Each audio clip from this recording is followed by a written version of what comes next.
Hi, my name is Brianna. I'm going to be a student nurse today. Could you please tell me your name and date of birth? Megan Davis, 4/25/1998. Alright, and I'll check your wristband.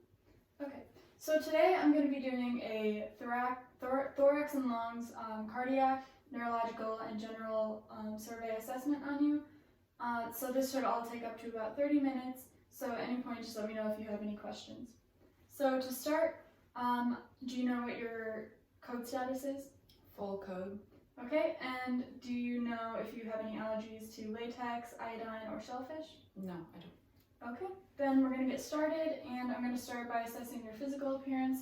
So I can see by your facial features that everything is symmetrical, your skin tone is even, you appear your stated age, and you look appropriate for your sexual development. You are alert and oriented, and moving on to your body structure, your posture is erect and comfortable. There are no disproportionate body parts, and everything looks normal there. Moving on to mobility, your gait is even and steady and effortless.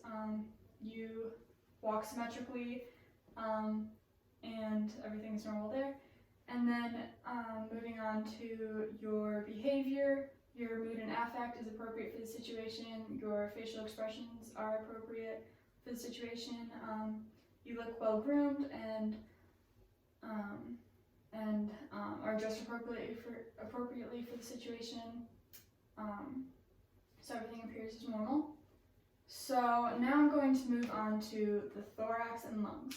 So I'm going to start by having you, if you could take off your shirt and expose your chest. And I can get you a blanket.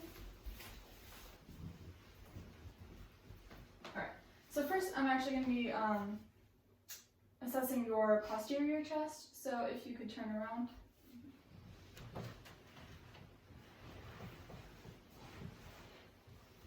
Alright, so I'm going to start by inspecting your posterior chest so I can see that the skin is even in color and pigmentation. There's no obvious lesions or masses that I can see. Everything looks symmetrical. There's no barrel chest that I can see. Your respirations look even, and there's no heavy breathing or shallow breathing, so everything is as expected. So now I'm going to assess your A to P diameter. So this is, so I'm going to measure the side of your back, or your side, and then I can see that it is 2 of your backs. So that is an expected finding. That tells me that there's no barrel chest, and it's a 2-to-1 ratio. So next I'm going to move on to palpation. So I'm going to start by just palpating your back. I'm sorry if my hands are cold. Okay, so I don't feel any masses or lumps or tenderness, so that's an expected finding. So now I'm going to palpate for tactile pharmatus. So I'm going to place my hands over your back, and I'm going to have you say 99. 99. 99. 99. 99. 99. Okay, so I could feel vibrations equal bilaterally, and there was no dullness or anything, so that is an expected finding. So next I'm going to palpate your vertebral spinous processes. So if you could tilt your head down. Okay, so I'm going to start with your cervical, and here is C7. Now I'm going to count.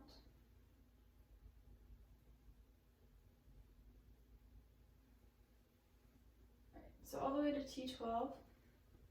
So there were no masses or tenderness in your spinal processes, so that's an expected finding. So now I'm going to palpate your chest expansion. So I'm going to place my hands at T10, and I'm going to have you just breathe in and out. Alright, and my hands rose symmetrically, so that is an expected finding. Your breathing was equal bilaterally, so there's no deflated lung or anything. And then next I'm going to palpate your paraspinal muscles.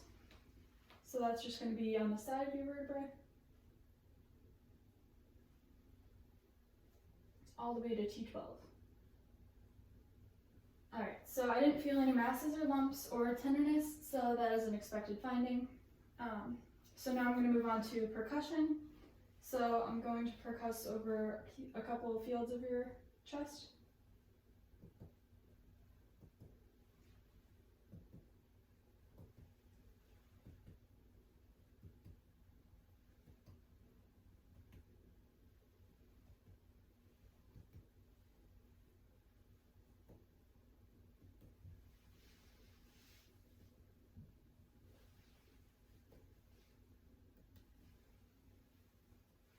Okay, so I didn't feel any dullness or hyperresonance.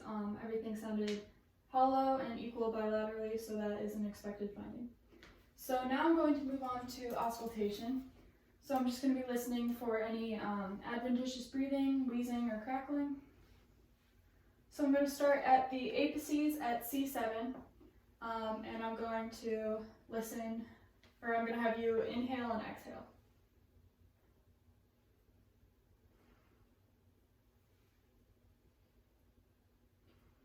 And then I'm going to move to the lung fields.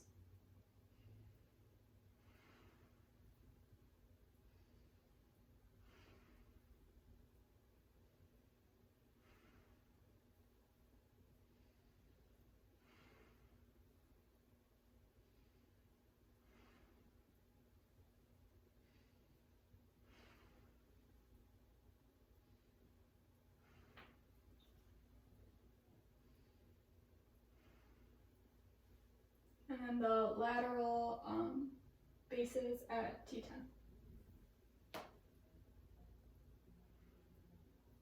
Okay, so for each area for the apices, the lung fields and the lateral bases at T10, I heard vesicular sounds, which are all expected findings. So that's all for the posterior chest. So now I'm going to have you turn around towards me, and I'm going to assess your anterior chest.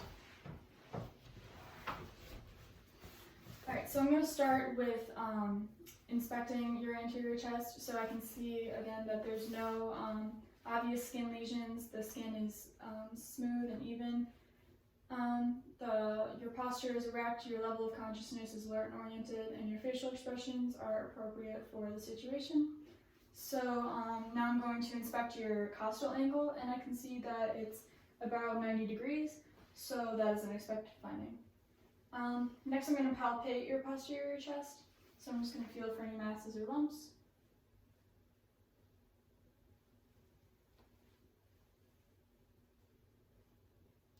Alright, and I don't feel any masses or lumps or tenderness, so that's an expected finding. Next, I'm going to palpate again for tactile traumatis. So I'm just going to start at your apices and have you say 99. 99. 99. 99. And then you out. 99. Alright, so I could again feel vibrations equal bilaterally, so that is an expected finding. So percussion is going to be deferred, so I'm going to move on to auscultation. So again, I'm just going to be listening for any crackles or adventitious breathing. So I'm going to start at your trachea and just have you inhale and exhale.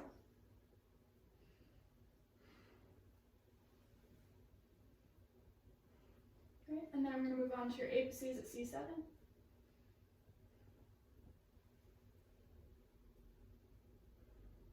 And then your mid-clavicular line.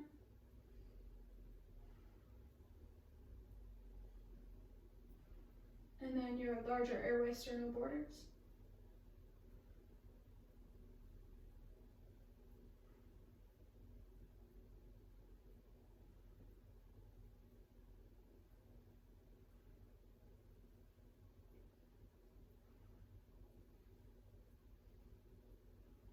And then your lateral mid-axillary line.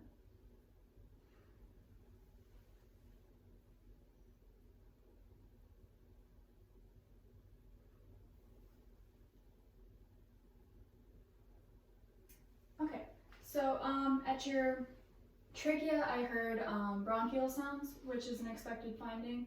At your apices and midclavicular line, I heard vesicular sounds, which is also an expected finding. And then at your larger airway sternal borders, I heard bronchovesicular, which is again an expected finding. And then at your mid-axillary line, I heard vesicular sounds, which is an expected finding.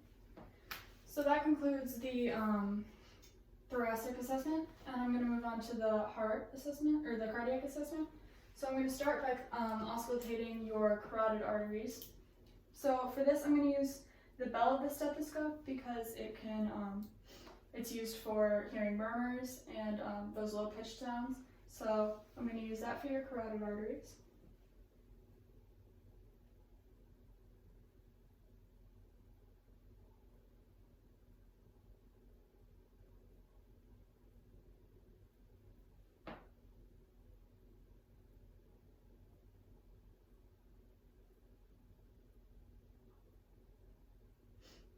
Okay, so for your carotid arteries, I heard just normal pulsations. There was no bruit or any abnormal sounds, so that's an expected finding.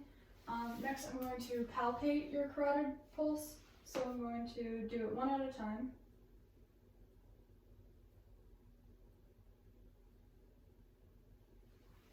And then the other side.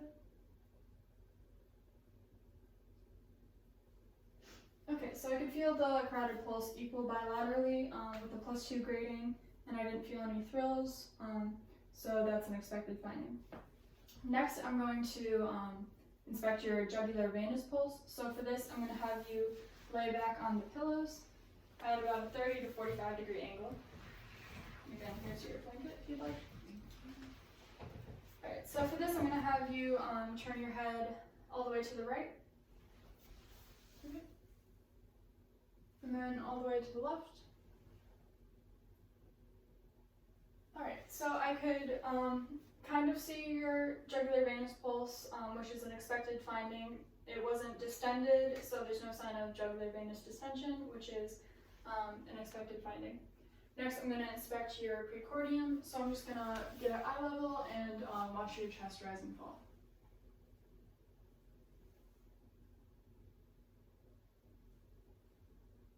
Okay, so that so your chest rose equal bilaterally. It was symmetrical, and there were no heaves or thrills or lifts. So that is an expected finding.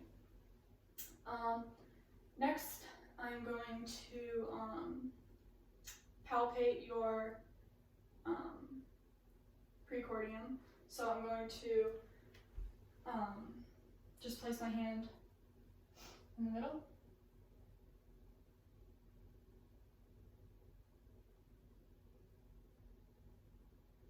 Okay, and I felt normal pulsations. There was no purring that would be present with a murmur, so that's an expected finding. And then next I'm going to palpate your apical impulse. So for this, I'm going to have to get a little under your brow, and I'm going to have you breathe in and then exhale and then hold it.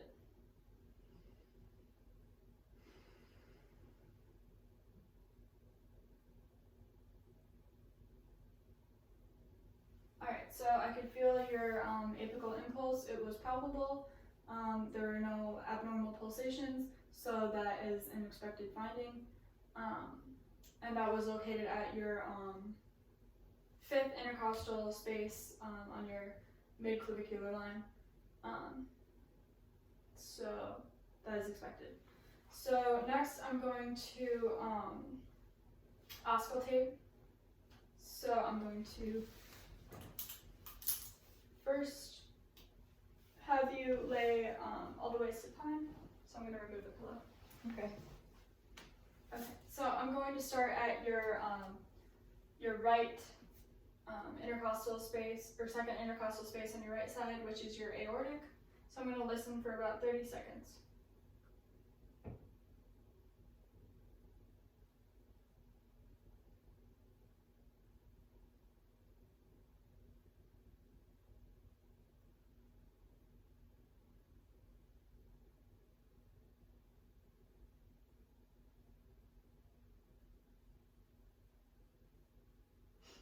Alright, so at your aortic, I heard S2 is greater than S1, which is an expected finding. So now I'm going to go to the left side at your second intercostal space, and I'm going to auscultate your pulmonic.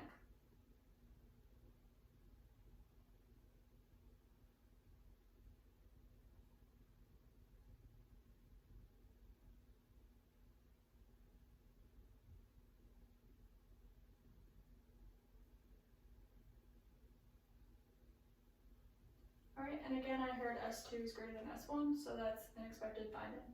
Now I'm going to go to the Erb's point, which is your third intercostal space on your left side.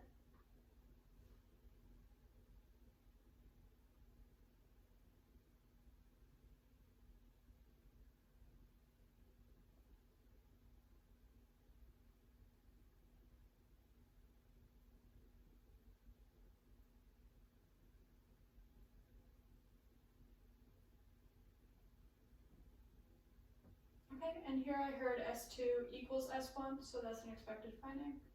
I'm going to go to your fourth intercostal space, which is your tricuspid.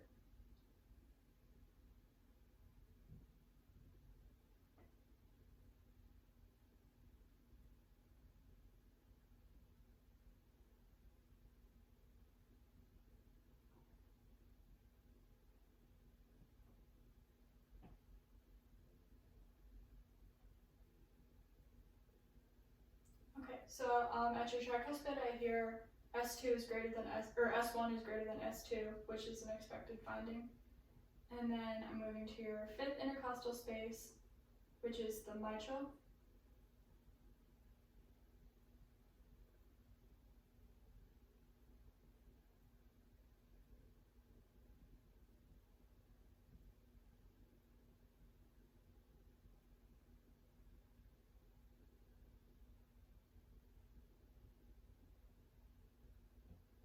Okay, and here I heard S1 is also greater than S2, which is an expected finding.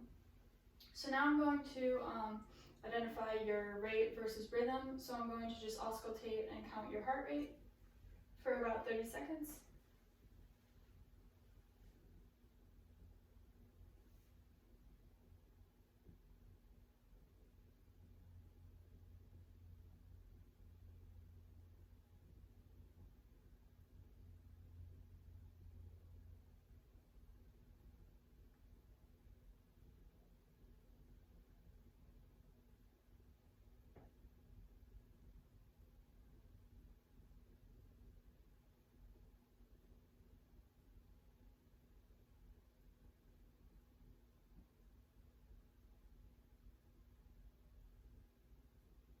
Okay, so your heart rate is about 66 beats per minute, which is within the normal range, and your rhythm was regular.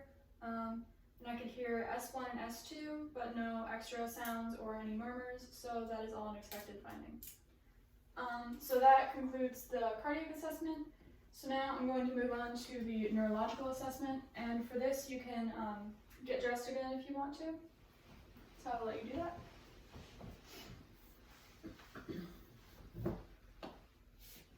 Okay, so to start with the neurological assessment, I'm just going to identify the cranial nerves that I will not be assessing, but that are in other assessments. So I'm going to identify what they are and explain how I would assess them. So cranial nerve number 1 is the olfactory nerve, and for this I would only assess if there was a change in taste or smell. So I would use cotton ball, and I would ask you to identify the smell. And then next is the cranial nerve number 2, the optic nerve, the cranial nerve number 3, the oculomotor nerve, cranial nerve number 4, the trochlear nerve, and cranial nerve number 6, the abducens nerve. And all of these nerves are associated with the eye and eye function. So for this, I would use the cardinal positions of gaze. Next is cranial nerve number 7, the facial nerve. Which I would assess in the head and neck assessment. And this nerve is tested by, I would have you raise your eyebrows or close your eyes really tight. And then next is cranial nerve number 8, the auditory nerve.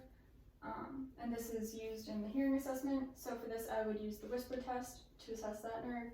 And last is cranial nerve number 11, the accessory nerve, which is also in the head and neck assessment, and I would have you elevate and depress your shoulders. So moving on to cranial nerves that I will be assessing is cranial nerve number 5, the trigeminal nerve. So for this, I'm going to first assess the motor function. So I'm going to palpate your masseter and your temporalis muscles. So I'm going to have you clench your teeth. Right? And then again. Alright, so I could feel both muscles contract equal bilaterally. So that is an expected finding. And then for the sensory function, I'm going to place a cotton ball on your face and have you close your eyes, and I'll ask you to tell me when you feel it. So say now when you feel it. Okay. Now. Now. Now. Now. Now. Now. Now. Okay. So you were able to feel it every time equal bilaterally, so that is an expected finding. Next, I'm going to assess your glossopharyngeal nerve, which is cranial nerve number 9. So for this, I would normally have you drink a glass of water, and I would assess your ability to swallow, and also see about your change in taste. So have you noticed a change in taste recently? No. Okay. Also, the vagus nerve, which is cranial nerve number 10, is associated with the pharynx and larynx, so this would be tested as well. Next is the hypoglossal nerve, which is cranial nerve number 12. And for this, I'm just going to have you stick your tongue out. Can you open your mouth a little bit? Right. So I can see that your tongue is midline and symmetrical, so that is an expected finding. Now I'm going to assess your cerebellar functions. So I'm going to first have you do the gait test. So I'm going to have you walk just back and forth here across the bed.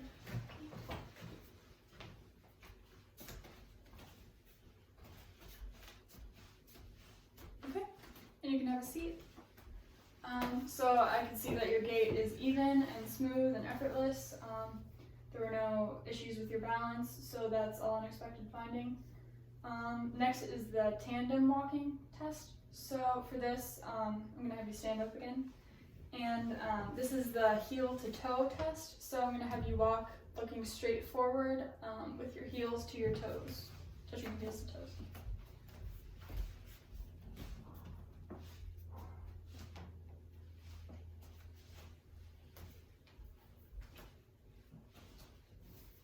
Alright, so you're able to walk with your heels to toes without looking, and that was, you were able to maintain your balance, so that's an expected finding. And then next is the Romberg test. So, sorry, if you could stand up again. Okay. I'm going to have you stand with your feet all the way together, and I'm going to put my arms around you for safety, and just close your eyes and try to maintain balance.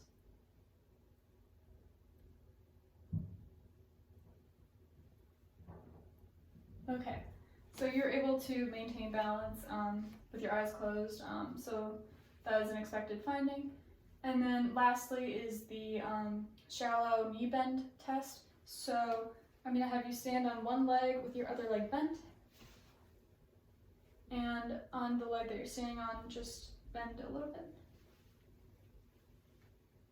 Okay, and then switch to the other leg and do the same thing. Okay, so you were able to maintain your balance for the most part while bending, so that is an expected finding. So next is your coordination and skill. So I'm going to first have you do the finger to nose test. So I'm going to have you touch your nose and then touch my finger, and then I'm going to move my finger and touch your nose and touch my finger again.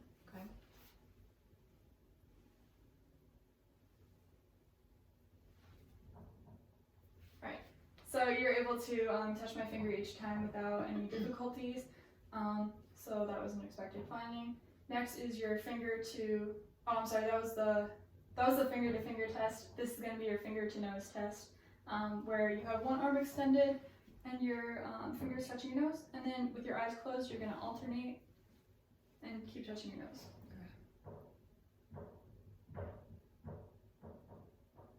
Alright, so you're able to touch your nose each time without any difficulty, so that's also an expected finding. Lastly is going to be rapid alternating movements. So for this, I'm just going to have you place your hands on your legs and turn your palms up and down at an increasing speed. So getting faster and faster. Okay, so you're able to do increase your speed and maintain the movements, so that's an expected finding. So next is going to be your pain. For your sensory system, I'm going to assess your pain. So this is going to be dull and sharp touch. So for this, I'm going to use a cotton ball and tweezers. So the cotton ball is going to be dull and feels like that. And the sharp is going to be the tweezers, and it's going to feel like that. So I'm going to place these on your head, arms, hands, and legs, and ask you to distinguish if it's dull or sharp. So with your eyes closed, I'll start.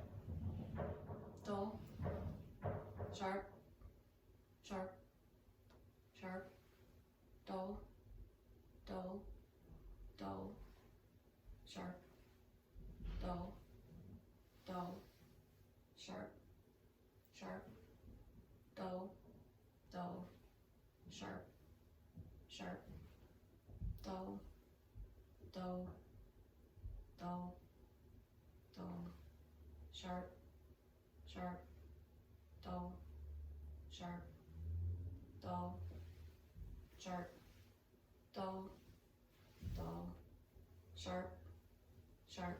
Okay, so you're able to distinguish between sharp and dull. Bilaterally, it was equal bilaterally, so that's an expected finding. So next I'm going to assess your fine touch. So I'm just going to use the cotton ball and also go up and down your whole body with your eyes closed. Just tell me now when you can feel it. Okay.